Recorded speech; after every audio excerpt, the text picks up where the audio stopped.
پاسداران انقلاب نے اسلام آباد مفاہمتی یادداشت کی خلاف ورزی کے بعد سے ایرانی حملوں میں 200 امریکی فوجی ہلاک اور اتنے ہی زخمی کرنے کا دعویٰ کر دیا۔ جنرل حسین محبی کے مطابق ایرانی حملوں میں 2 ہفتوں کے دوران امریکی فوج کے 11 طیارے اور ہیلی کاپٹرز 17 ڈرونز بھی تباہ ہوئے۔ پاسداران انقلاب نے جنگ میں شامل ہونے پر اسرائیل اور برطانیہ کو سخت انتباہ جاری کر دیا۔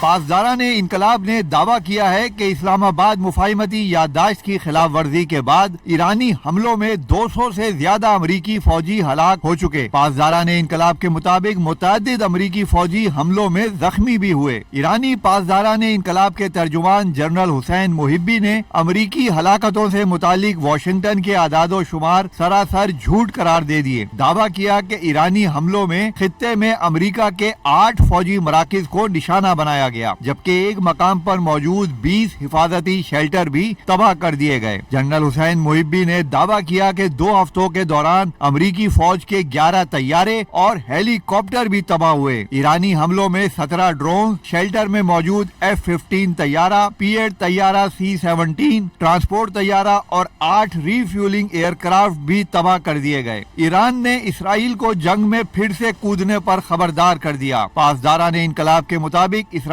جانتا ہے کہ اگر وہ جنگ میں پھر سے شامل ہوا تو ایران اس کے ساتھ کیا سلوک کرے گا۔ پاسداران انقلاب کے ترجمان نے برطانیہ کو بھی تنبیہ کی کہ برطانیہ امریکہ کی حمایت کرتا ہے تو وہ یقینی اور جائز ہدف بن جائے گا۔ ایران کے خلاف کسی بھی فوجی کارروائی میں استعمال ہونے والے برطانوی فوجی اڈے یا تنصیبات کو ایران کی مسلح افواج کی جانب سے جائز عسکری ہدف تصور کیا جائے گا۔